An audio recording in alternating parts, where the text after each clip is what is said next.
Hello, welcome to Tellabs new tech audio visual blog. Today's topic is wireless network design and its difficulties.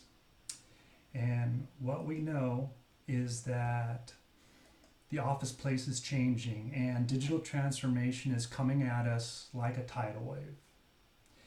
And relative to post-global pandemic, that wave that was 10 feet tall is now 10 times as fast and going to hit us with 10 times as much velocity. So how do we better adapt wired and wireless networks in a better manner that when we do adapt, there's less business disruption and the IT investment is protected?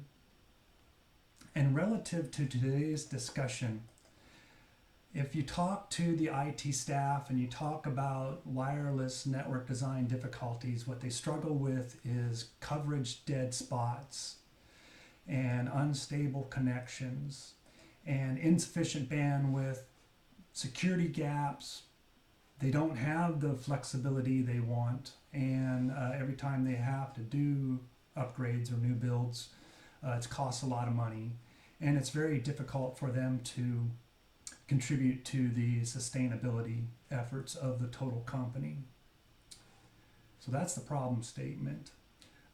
My name is John Hoover. I'm the marketing director here at Tellabs, and what I wanted to do today is to bring in Joel Fisher. Joel is the director of sales engineering here at Tellabs, and he works with global companies as they do upgrades and new builds of wireless networks. So, Joel, what are you seeing out there? What types of problems are your customers talking about? Well, we see a lot of different things. I think, there's three that kind of pop up that we see regularly as we move forward in most every company and most every deployment or upgrade of Wi-Fi. The first one is Wi-Fi coverage. It used to be that we would put a wireless access point, we would spot them here and there, and as we got more and more accustomed to it, we would have a higher and higher density of them. And as standards change, and we are eliminating structural wiring instead, so we don't have that Ethernet jack anymore, we have to put more of them in and make it higher density even yet. So we do have coverage map changes. We have increasing bandwidth demands. Again, that's a natural course of adding more things to the network, and standards changes. And cloud-based controller reliability. It's kind of shifting where I need to make things, need to make things solid and stable. So, kind of talk to each of those, a little bit individually. So when I'm looking at coverage maps, I used to have, coverage radiuses around Wi-Fi access points. I would put one in a hallway. I'd stick one in important areas, wherever I thought that I was actually going to need coverage. And I left really a lot of dead spots within my buildings. And as I moved forward in time, those access points started getting closer and closer as I put more and more things onto it. And laptops proliferated more, so I had more wireless access all over the place. So the Wi-Fi coverage map changes is one of those things that we have to be able to contend with. What happens when my access points move and they're not stable and they don't go back in the same place when I upgrade from, say, Wi-Fi 6 to Wi-Fi 7 or Wi-Fi 5 to Wi-Fi 6? It's a different layout, it's a different map, it's a different coverage. Okay?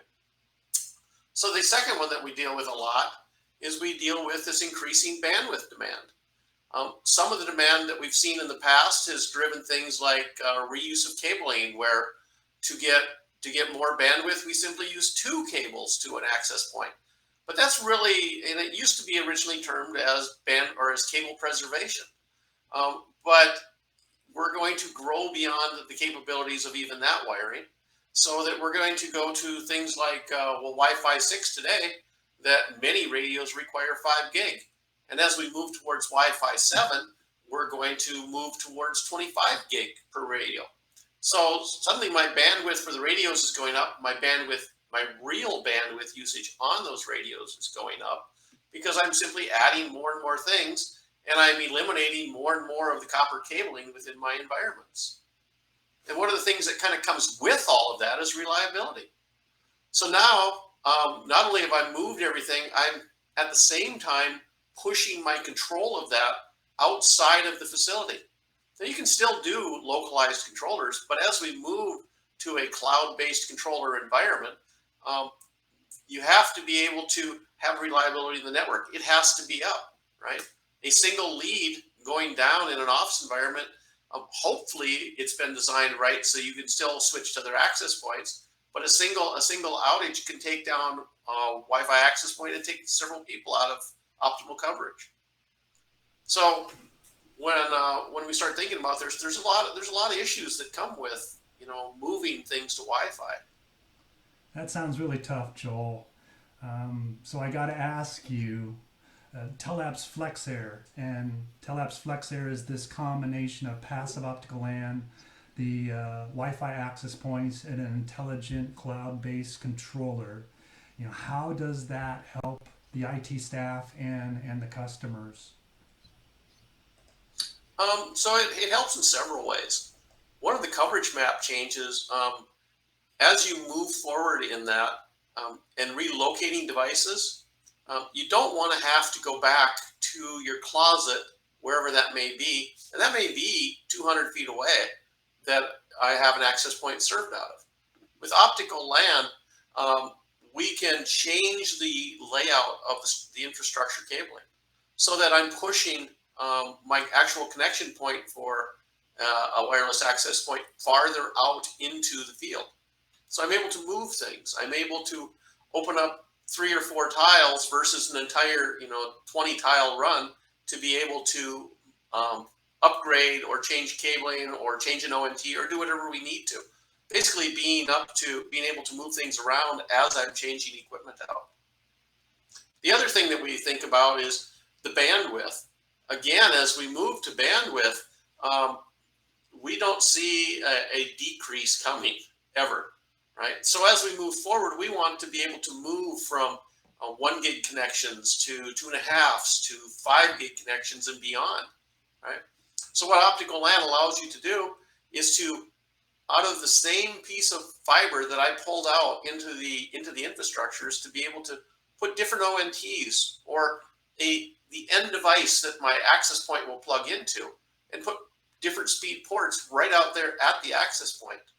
Right? So that as I look forward to the future and I want to upgrade, I simply have to change out that piece versus recabling or looking at closet replacements of large swaths of switches, things like that. So it allows me to move my bandwidth forward within the environment. Right? The other thing that we run into is what do I do when I put in a 1 gig system and I still want to support a 10 gig system now? How do I do that? How do I get that increased speed?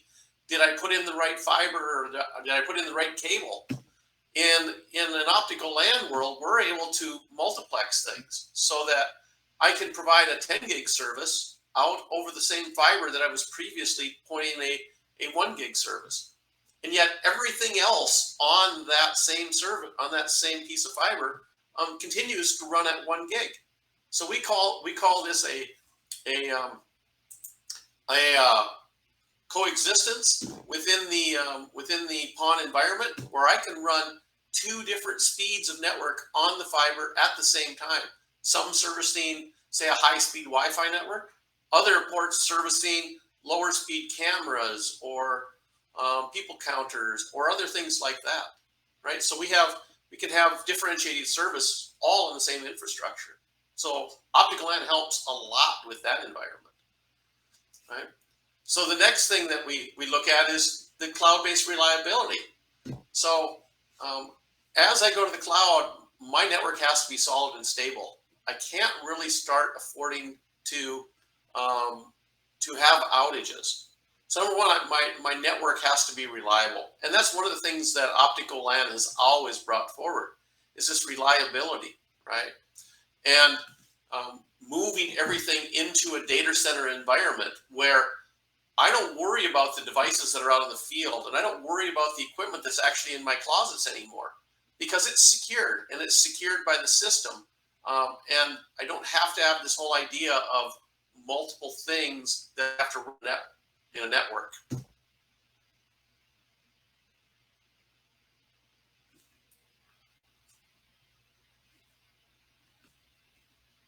So as we look at this, another aspect that Tellabs has is we do something called FlexAir. FlexAir is a Wi-Fi access point offering by Tellabs. So why does that make it better?